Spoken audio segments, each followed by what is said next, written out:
Welcome to Financial Repression Authority's Roundtable Insight, where the best fund managers, economists, and industry leaders discuss the key investment issues and challenges in the current macroeconomic environment.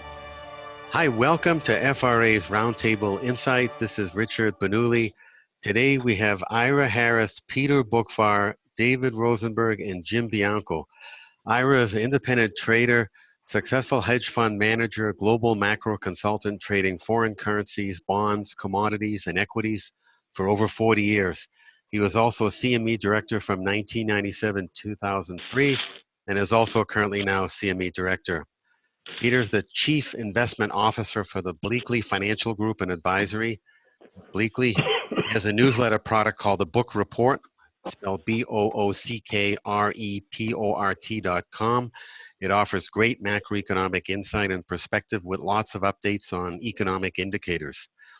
David just recently founded his own firm, Rosenberg Research, after being chief economist and strategist at Gluskin Sheff. He served as chief economist for Merrill Lynch and one of the 12 smartest people on Wall Street by Business Insider. And Jim Bianco is president of Bianco Research, LLC. Since November 1990, he's been producing fixed income commentaries with a circulation of hundreds of portfolio managers and traders. His commentaries are primarily devoted to the fixed income markets with special emphasis on money flow characteristics of primary dealers, mutual funds, hedge funds, futures traders, banks, and institutional investors. He's regularly featured in the following investment publications: the Wall Street Journal, New York Times, Barron's, Business Week, Forbes, Fortune, has appeared numerous times on CNBC, CNN, Bloomberg, and Fox News. Welcome, gentlemen. Thank you. Thank Good afternoon. Great. So let's start, I guess, with what's on everybody's mind is what's happening this week. Is it all due to the coronavirus? What are the effects on the economy and the financial markets? Do you see any trends happening or reversing here? Let's begin, I guess, with David. What are your thoughts? Well, I think it's absolutely 100% due to the coronavirus in terms of this breathtaking pullback in risk appetite and the meltdown that we're seeing in the stock market. Of course, we went into the situation with valuations at extreme levels and sentiment extremely complacent. But I think that the real watershed events, and I think that there were two of them, happened a week ago with the warning out of Apple, which I thought was a real shot across the bow, and then the dramatic escalation and spread of the virus in South Korea, which is not only the third largest economy in Asia, but is really the epicenter of the global supply chain, considering that 90% of its exports are in intermediate products. That's what really got the ball rolling, and then ever since then, we're finding out that all the comparisons people were making at the beginning, that this was just another SARS event, we're quickly figuring out, even though there's a lot about this virus that we don't know, is that it's not like SARS at all. At least with SARS, once you got your symptoms, which happened quickly, you knew what to do. This time around, the symptoms don't show up for weeks. So you have thousands, maybe hundreds of thousands, millions of people on the planet walking around right now with the coronavirus that don't even know that they have it. And we know that it is extremely contagious. So I'm not even going to go in so much into the mortality rate. In a morbid sense, actually, it was the mortality rate for SARS that actually brought it to an end. People think it was the weather. This isn't about the weather. It's really now about two things. It's about the disruption this is clearly having on global supply chains. And what happens next, of course, is production loss and the impact that has on employment. We have parts of the world that have been quarantined. labor mobility restricted. And although people will think that the worst is over in China, I wouldn't exactly view this as anything more maybe than a respite. The big danger by going back to work early, insofar as people are, is that the infection rate is going to start to go up again. But it's very clear that this is spreading around the world. I know that the World Health Organization hasn't labeled it a pandemic yet. But just like the NBER is always late in labeling recessions, I think that this is very clearly, after now spreading to 6 continents, it is a pandemic in my opinion. And I think that it's fanciful to believe that we're going to be seeing any significant tailing off in this virus before the end of the summer. I don't claim to be an infectious disease specialist, but I guess we're all trying to be. But I see that I see this spreading and lasting longer than people were talking about even a week ago or 2 weeks ago, and I think the markets are coming in line with that view. And we're just in this heightened state of uncertainty, and in an uncertain environment from an economic perspective, what economic agents typically do is they raise their savings rates and they reduce their spending.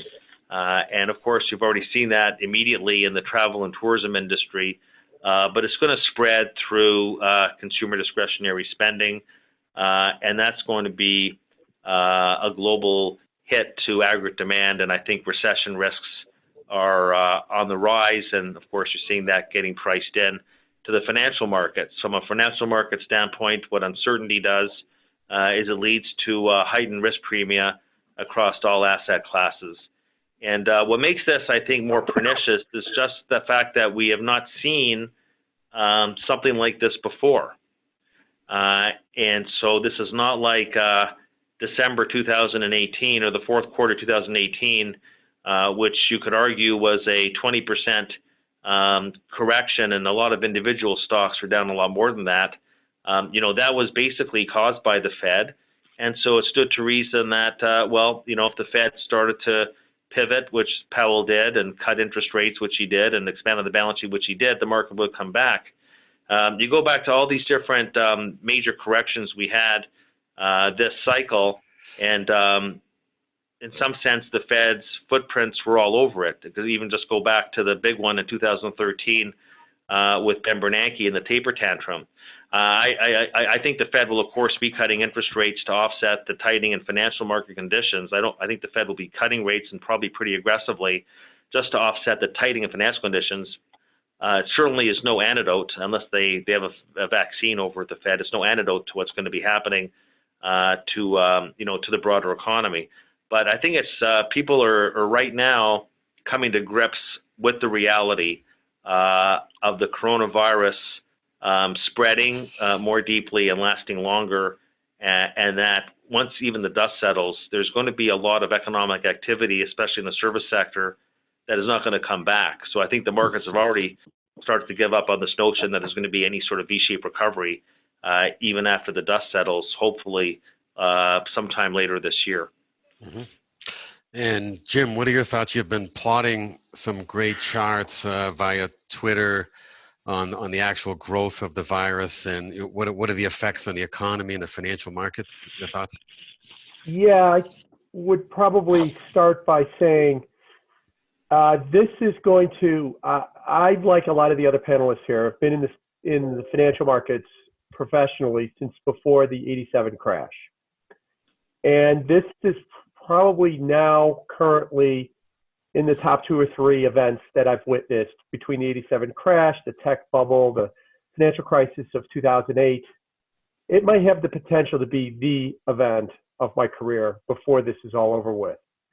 What I'm afraid we're going to see happen is economists are going to have to take a ruler and they're going to have to draw a line on January 16th. January 16th was the day that the Chinese first started reporting virus cases. And they're going to have to look at all of the data before January 16th and say that that was one era.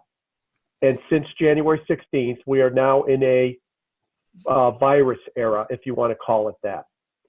And that there's going to be some long-term ramifications for being in this era.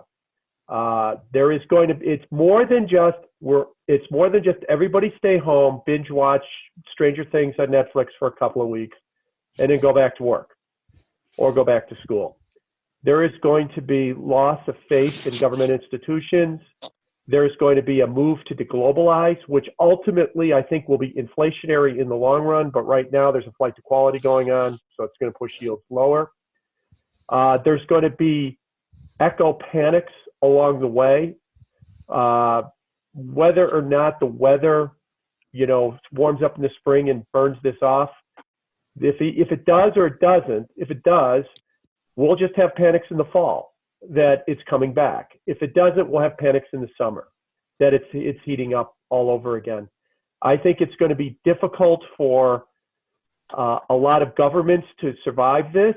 I've used as a benchmark in Japan, if Abe has to go to the microphones and announce the cancellation of the Olympics, that he's probably going to have to resign in the same press conference.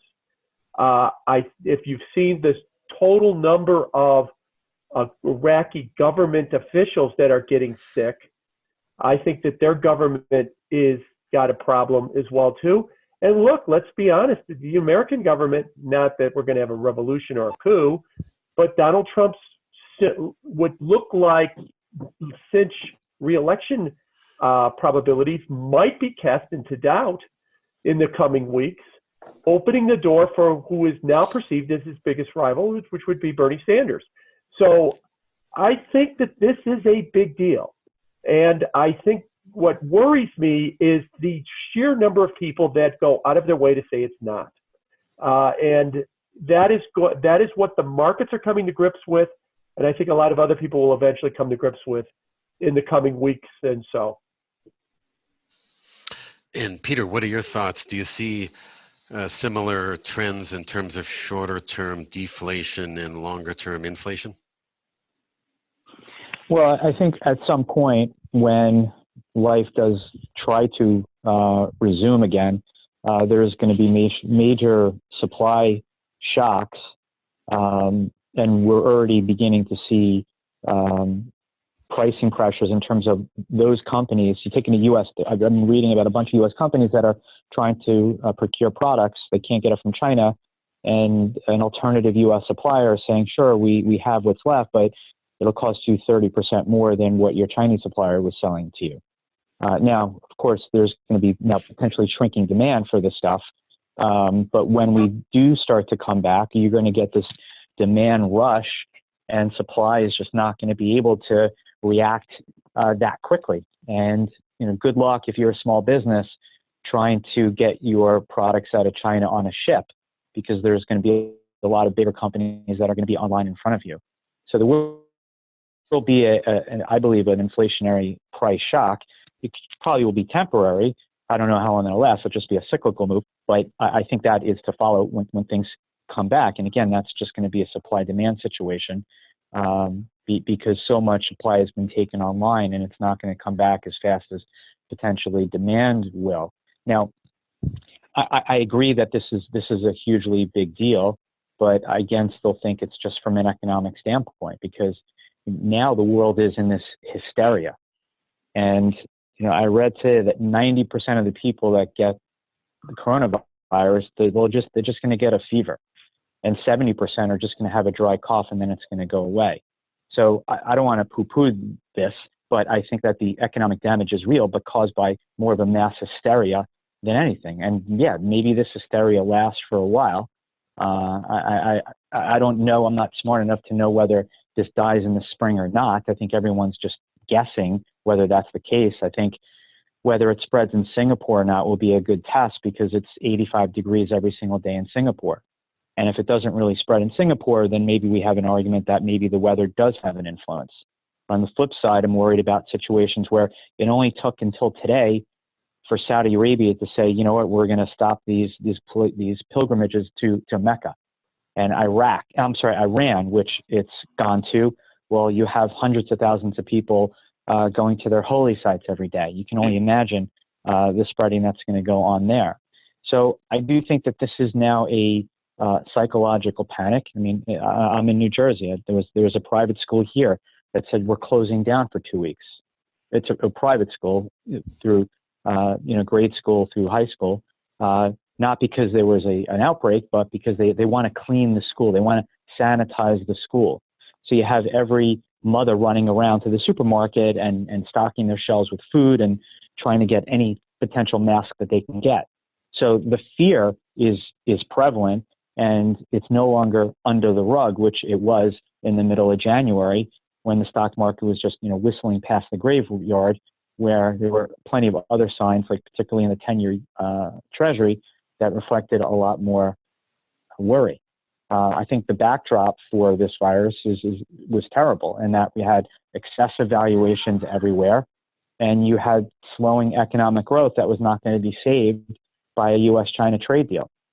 So the vulnerability and the fragility of the system, so to speak, to handle something like this was not good. And the stock market today closing at its lowest level since October, it shows you just how much BS fluff was in the equity market, created by a panic into stocks because the Fed was expanding its balance sheet. But now, and I like to say valuations don't matter until they do, but a 20 multiple on very optimistic earnings expectations, which is now much higher because earnings will be at best flat this year, all of a sudden people start paying attention. And a lot of people don't understand that the difference between paying a 20 PE multiple for a tech stock versus a 30 multiple is a 33% decline in that stock, just on an adjustment with respect to the PE multiple, forgetting about what the impact is going to be on earnings with what is now will be a deeper economic slowdown. And Ira, your thoughts, and also if you could elaborate on your demand shock views as well. Well, Peter and I actually had breakfast. I can't remember how long ago it was. Last week. But yeah, was it last week? So the two elements in play, of course, and they're going to head into each other, as Peter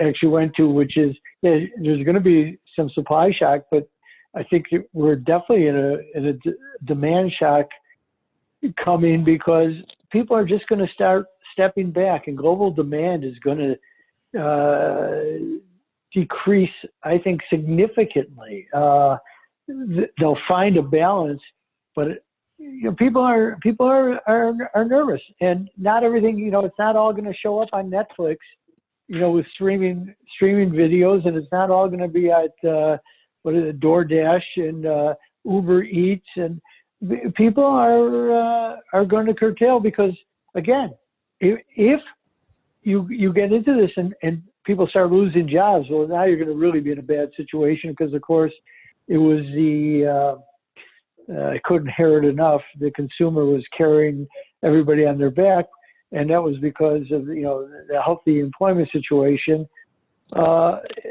We really are sitting here at very interesting levels, and it is a global phenomenon. That's why, to me, I was glad to see Kevin Warsh's piece today, and I know Jimmy's been writing about it. Especially, David has been out in front of everybody, but Jimmy's been writing about it and where we're going and how we're getting there, and here we are. And you know what? The Fed, I think the Fed made a huge mistake here, because they should have been out ahead of this as an economic event. They're always quick to react to financial events, but here was a real economic event. And yes, it's not like cutting rates would make a difference. I accept that premise. That's right. But it's the way in which you push this out there. They're all about forward guidance, but the forward guidance should have been, look, we don't know where this is going. We think that it could be some very negative economic impact. We're going to cut rates dramatically today, and if the virus doesn't spread, we're going to take that cut back. So understand, this is not a financial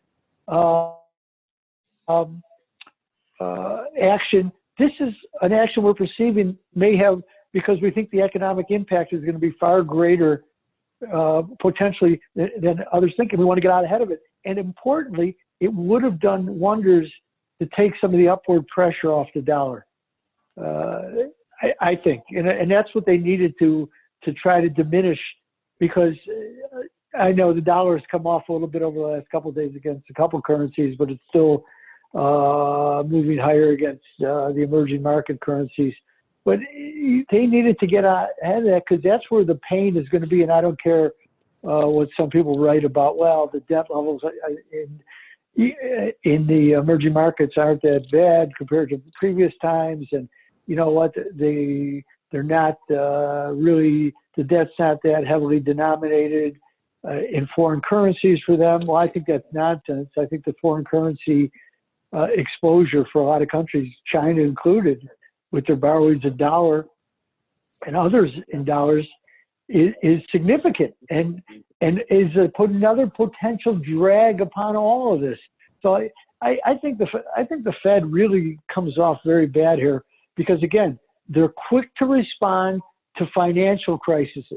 Now here's a real economic crisis looming, and they're very slow. You know, and I say, listen, I can go back to when they cut 75 basis points, you know, on that Martin Luther King Monday in response to Soc Gen and Jerome Carriel. So, you know, you got to be much more flexible in the way that you deal with this. And I think that everything that you've heard from everybody, you know, denotes the economic downturn. This is not a financial. The financial will come after the fact. It's the immediate economic impact that warranted Fed action.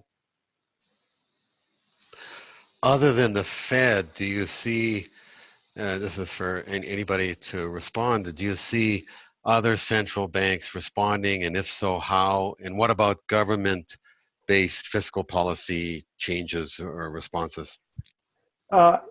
Maybe I'll start. Yeah, I think you're going to see them respond. And in my question, I'm going to throw this out to the other panelists. The March contract of the Fed Fund futures is now putting an 80% chance that the Fed moves at the next meeting. Before this is said and done, I think the only two questions are going to be whether they move inter-meeting 25 and 25 at the meeting, or they wait till the meeting and move 50. I'd like to get everybody's thoughts on that. But you've already seen central banks starting to respond. You did in a big way in China. They've set records in what they're doing. You've seen it with some of the other emerging market central banks, although admittedly, the Bank of Korea has been a little bit slow in moving as well too. As far as fiscal policy goes, you've already seen that the Germans say that they're going to remove their caps. You've seen some other countries suggest that they're going to start spending like crazy as well too. So I definitely think all of that is coming, and it's coming fairly soon. The only question is will it do any good? Just like with the Fed policy. I think, David, you said it right. The Fed can't print a vaccine, but their lack of movement, because they've so conditioned everybody, could further inflame the situation as well too. And I think that that's one of the reasons why they're probably going to have to move, is not because it can help the situation, but the lack of moving could make it worse. But what's worse is not cutting in response to this, or is cutting, having a 2-day rally in the stock market and then going straight down again, just as we did during the last 2 rate cutting cycles. You know, you're absolutely right. What's worse? You're absolutely right. I say the second is worse. Yeah, and then you really freak people out. I agree. What you're talking about right now is the Fed feeling that they have to do something. And if they try to support them, look, why is the market going down so hard? It is trying to seek out what it perceives to be the new fair value in the post-January 16th era. If the Fed stalls that, it doesn't help the situation. It could very well make it worse. I would argue that this would be a good time for the Fed to basically destroy the Fed put. But the reality is they're not going to do that. They're just not going to do that. I think something. I think it's. I mean, look. I think it's a little late for Powell, who had the opportunity to destroy the Fed put back in a year ago.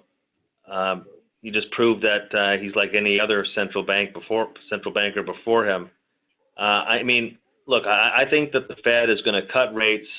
I always thought, and look, we were already priced for the Fed to cut rates even before this happened because of the inflation undershoot. The market was already priced for the next move to be a cut, right? Of course, that's accelerated. The Fed, look, if we're reasonable people here, we know what the Fed's going to do. They've had the same reaction function for years. I would say at the same time, no, it's not going to work. They always focus on financial conditions. High yield spreads have gapped out something like 90 basis points. The stock market's in correction mode. The Fed has a baseline economic forecast that's premised on a view on where financial conditions are and where they're going to be. And that assumption has obviously been thrown into disarray. So I don't think there's any question they're going to cut interest rates. And I guess the next question would be, is it going to work? I don't think it's going to have any sort of measurable impact because all they'll do is really help offset the tightening of financial conditions. But there's no interest rate cuts that are going to deal with global supply and demand disruptions. And I think that's basically the bottom line, is the nature of this malaise or recession that we're going to be seeing. I'm interested on this view of fiscal policy. So what are you going to do? I mean, people are going to end up being quarantined. We're going to have lockdowns. That's going to be, I think you have to have an assumption that lockdowns will be part of the solution, because the governments, as we've already seen, and for anybody who thinks that China is a success story right now, well, yeah, because for weeks they basically locked down an area that has 60 million people, and we'll see if that really works. But we know this is going to spread. We know it's going to spread to the U.S., and we know that this is going to have a major impact on mobility. And whether we get mitigation policy out of governments or whether people just choose to stay at home and watch Netflix, well, that's what people are going to do. They're not going to be at the malls. They're not going to be out and about at sporting events.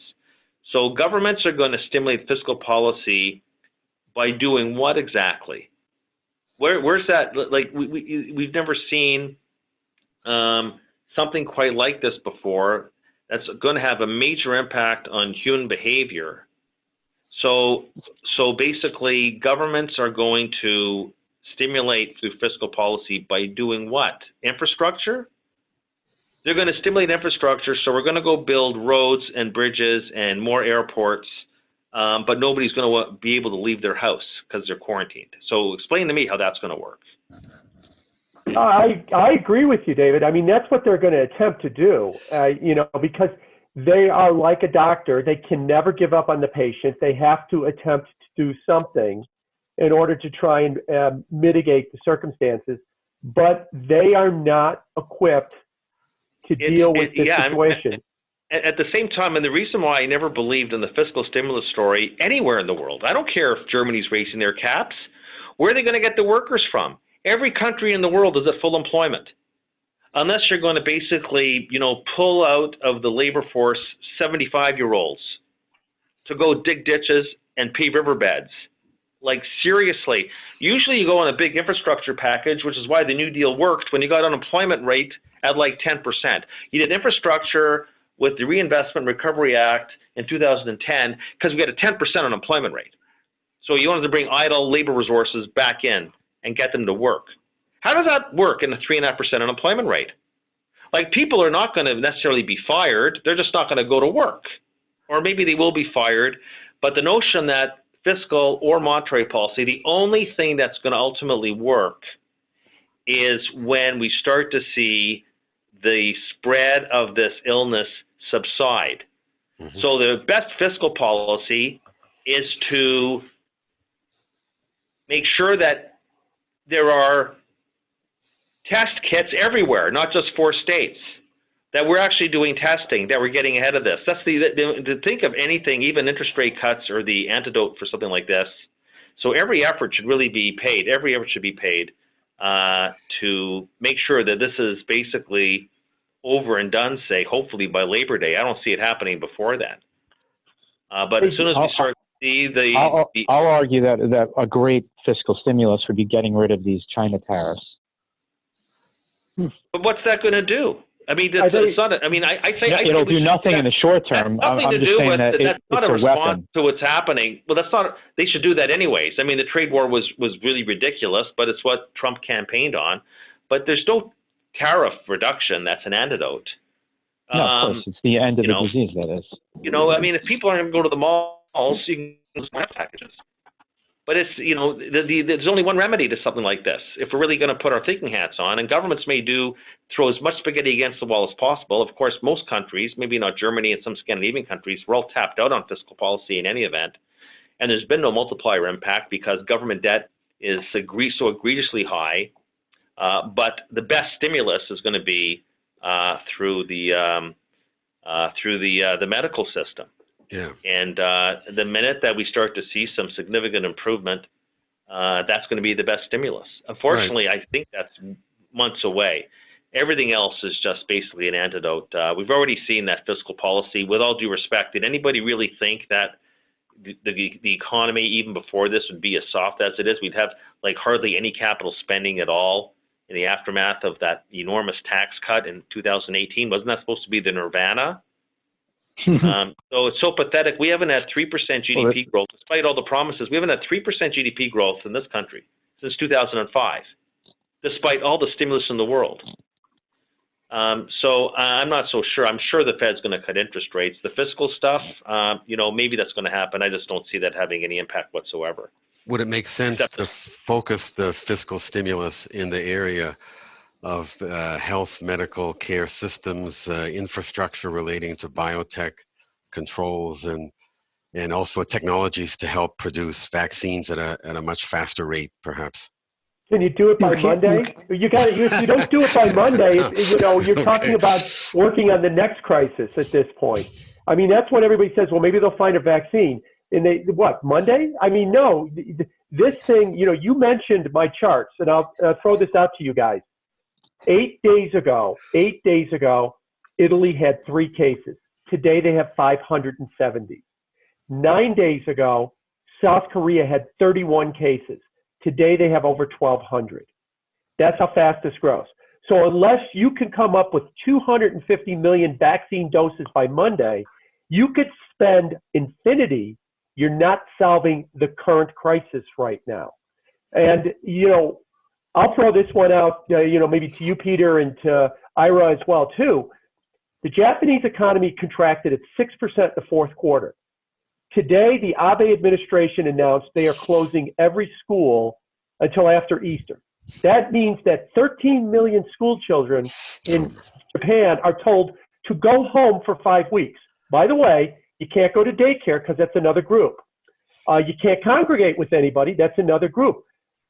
Old people are the most susceptible to this disease, so grandma and grandpa can't really take care of you. That's not a wise idea. One of your parents has to now exit their job for the next 5 weeks. What's that going to do to the growth of their economy over the next 5 weeks? Is that coming to the U.S. in 3 weeks? And so if you don't come up with a vaccine by Monday, and that's not happening, you could spend the entire GDP of the U.S. on biotech, and it ain't going to matter, at least for this crisis. Yeah, you can't. A vaccine just does not get found like that.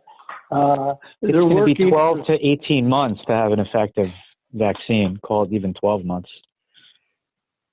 Yeah, it's a process, and it's an elimination, because you have to eliminate things that you go, okay, well, we know this isn't this, and it won't react on that. So yeah, it's an arduous process. In fact, it was probably the only thing worth listening to in that press conference, or whatever that conference was last night. That was just ridiculous. Whoever put that together should have been fired this morning.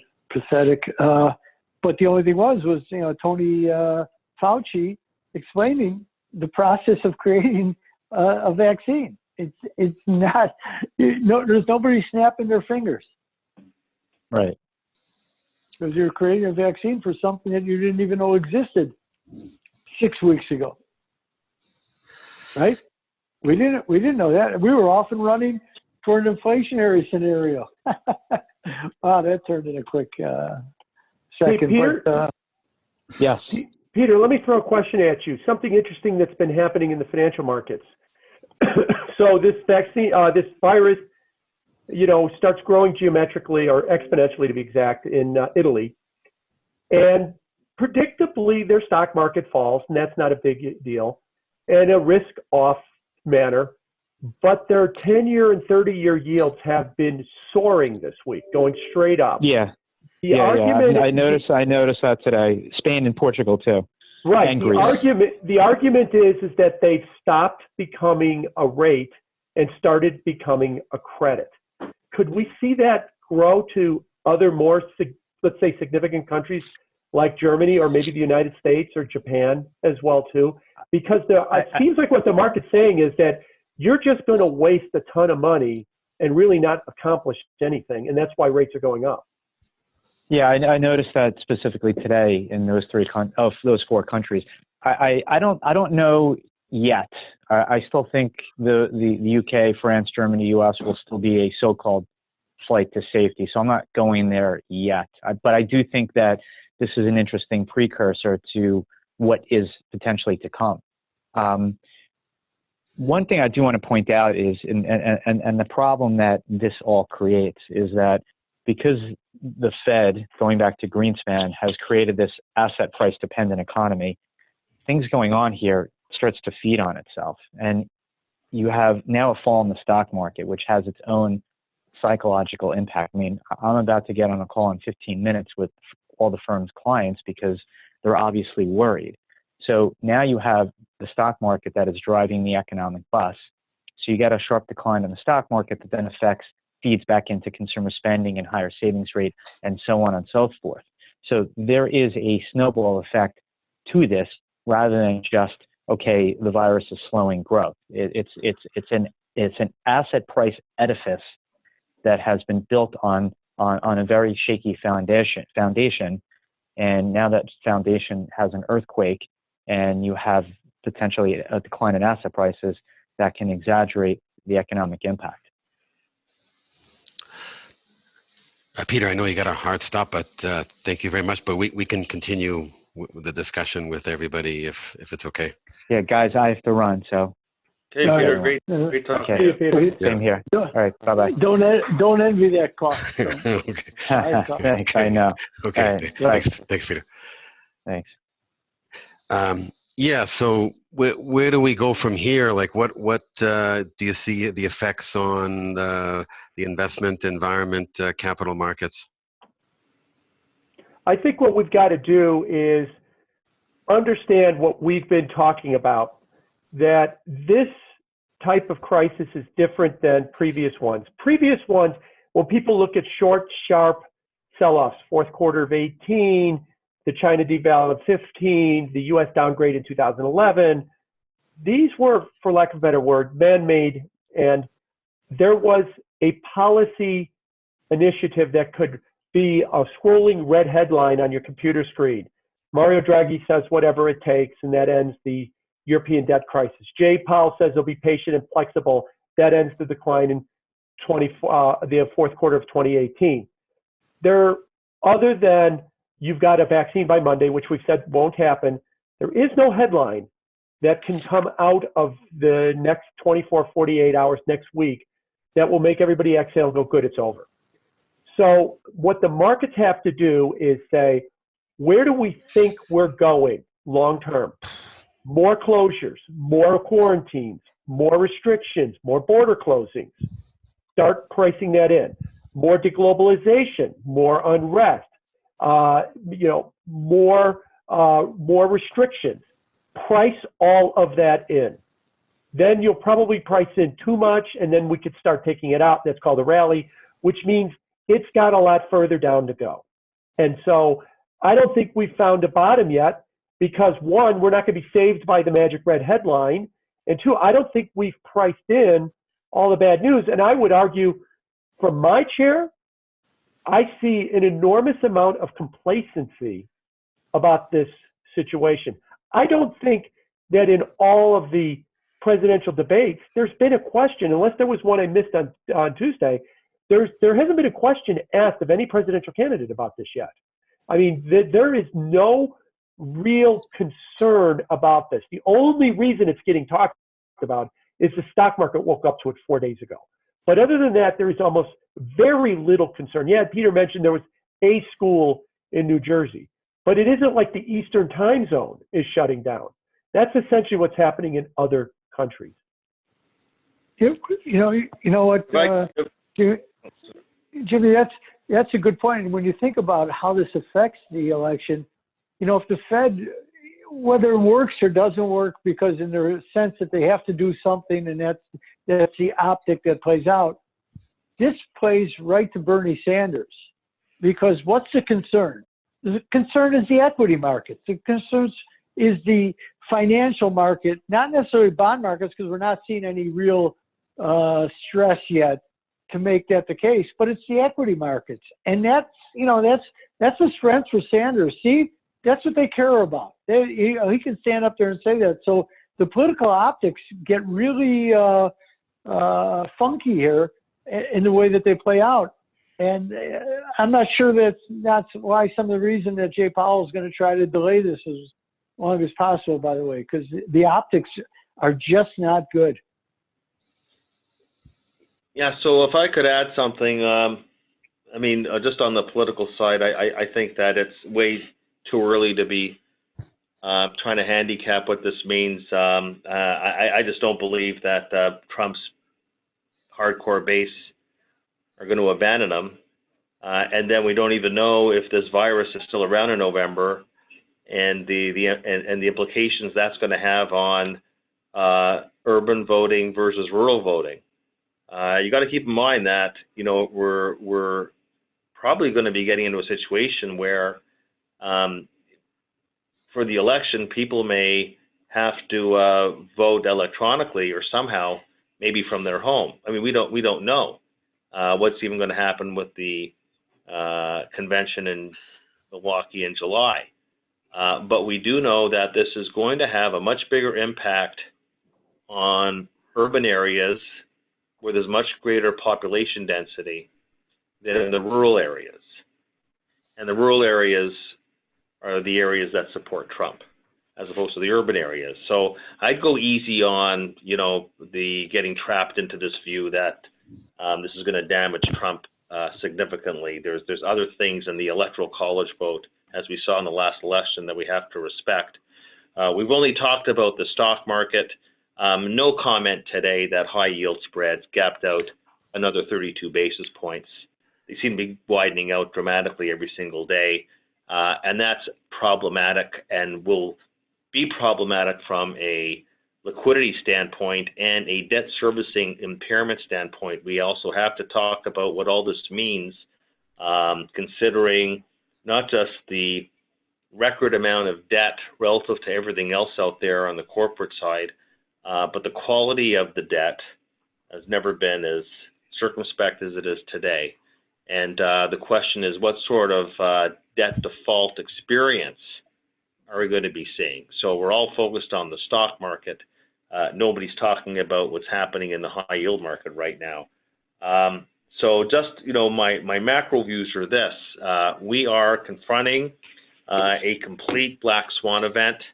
I think as we were on this call and everybody's having calls, everybody's trying to get to grips over how severe the human impact is going to be, but also from our perspective, the economic impact. And, you know, actually, I don't want to sound like I'm an alarmist, but like Jimmy, I was becoming increasingly concerned about this huge disconnect between what the Treasury market was already saying 2 weeks ago and what the stock market's been saying, you know, for the better part of the past 6 weeks. It was just over a week ago that, you know, we were hitting new highs. So I would say that this coronavirus is a potent threat to the global economy. I think that the risks are probably better than 50-50 that this will force a global recession. I mean, somebody mentioned that Japan contracted 6% in the fourth quarter. Well, look, if we get 3% growth year over year in China, which is what the experts are saying. Do you know when you back out 3% year over year real GDP growth in China, that's minus 5% sequentially. And we don't live in a vacuum. So I think this even forces the U.S. economy into a recession, and I mean as early as the coming quarter. So I would say that, all of this. When you say the coming quarter, do you mean Q1 or do you mean Q2? Q2. So you don't think it started in Q1?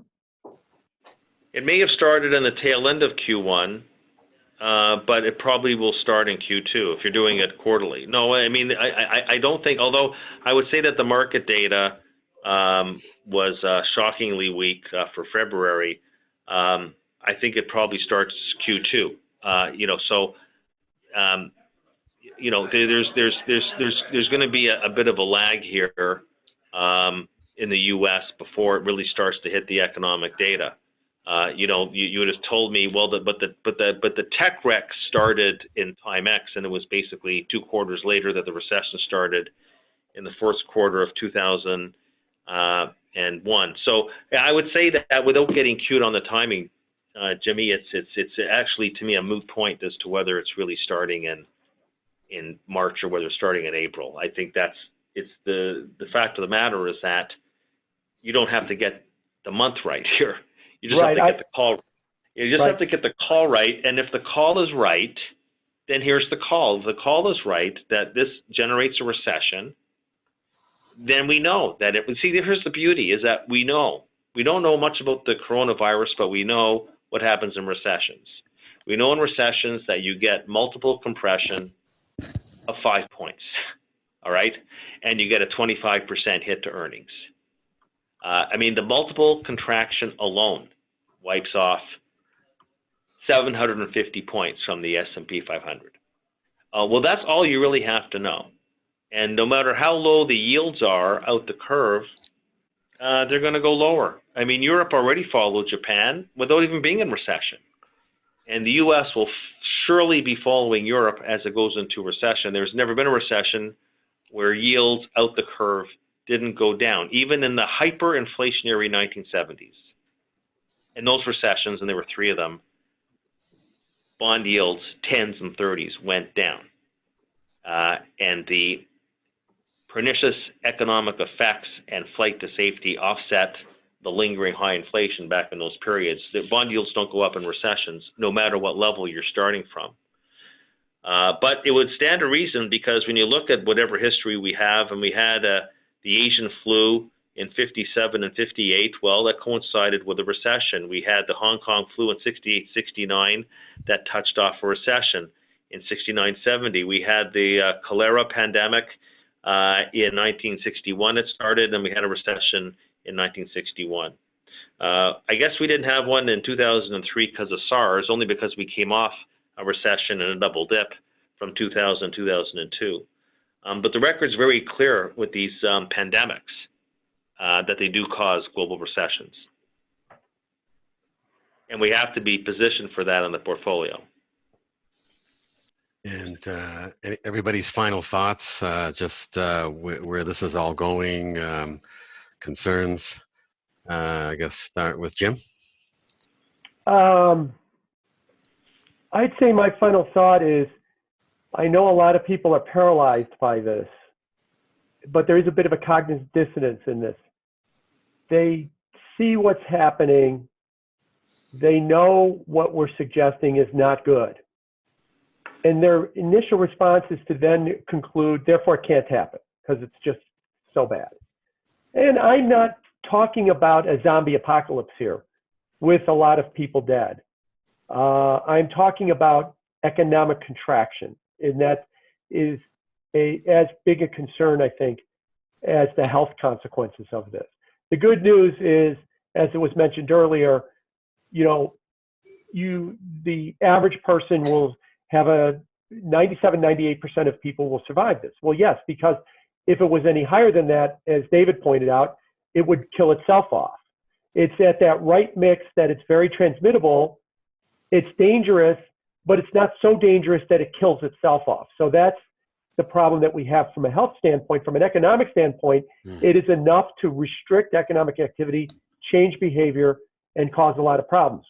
I think we know this. I think we just don't like that answer. So we want to pretend that that's not going to be the outcome. So we have this cognitive dissonance to hope that that won't be the case. We have to come to reality that unless we can grapple with this, then we really do have a big problem on our hands. And as I said in the beginning, I think you are going to date it as pre-virus, post-virus, when we look at markets and when we look at the economy and when we even look at human behavior. And Ira?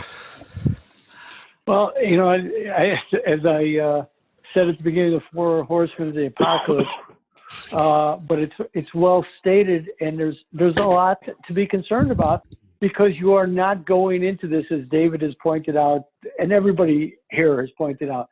You're going in there with massive amounts of debt, both public and private. So you're not in as good a situation. But, you know, you can extrapolate out all you want and tell me it's 3.5% unemployment, and everywhere else has really good unemployment levels. It's meaningless, because even the consumer is carrying more debt than they will be comfortable with. And it's not cheap debt. You know, a lot of this revolving debt is being financed in double, not just, you know, at 15%, 16%. And everybody talks about, you know, again, those full unemployment, but way, way too much debt. And and the debt is a global phenomenon. And that, to me, makes this situation far more dangerous, and the repercussions from it far worse than we can even want to entertain right now, because the hits are going to come from a two-pronged hit. They won't come simultaneously, but they'll both be effective, and that's until we see some relief from this. So I think that the debt overhang makes this situation very, very precarious. And finally, David. Yeah.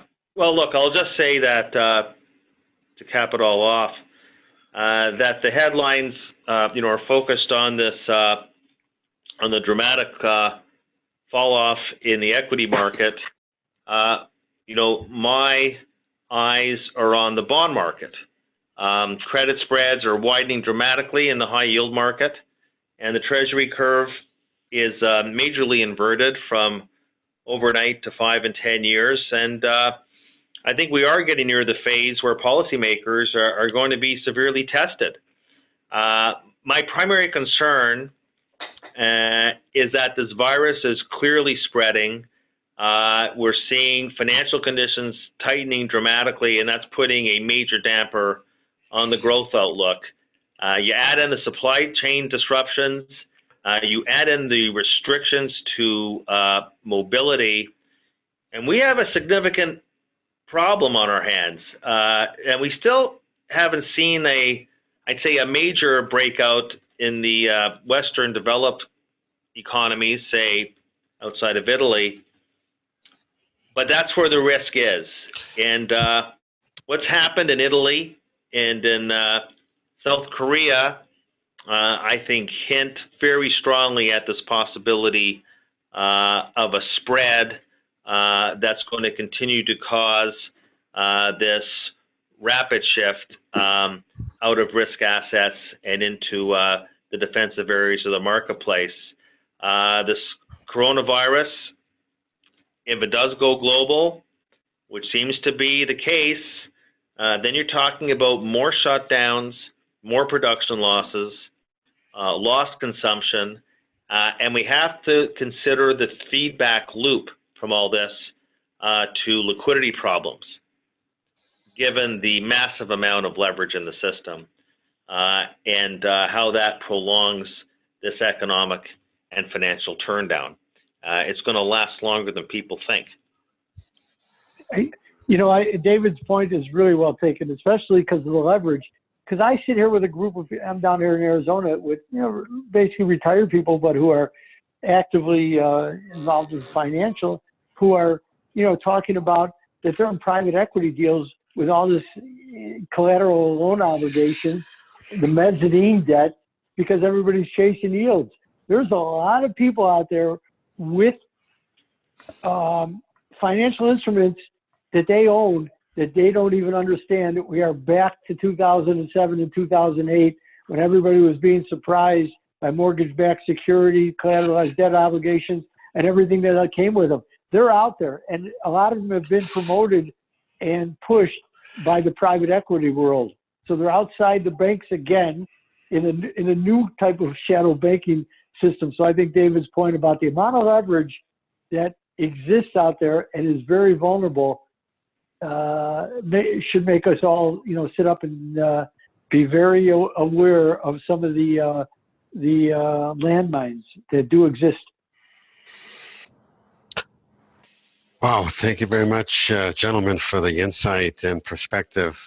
Maybe we could do this again soon for an update. No problem. Thank you. See how things go. The only hope is that we're all wrong. Yeah, That's right. Okay. That's right. Or there's an inoculation against us. Oh, man. Thanks very much, guys. The FRA Roundtable Insight Show is for informational and educational purposes only and should not be considered as a solicitation or offer to purchase or sell any securities. The investments, investment strategies, and investment philosophies discussed or presented on the show each involve their own unique risk factors which are not discussed on the show.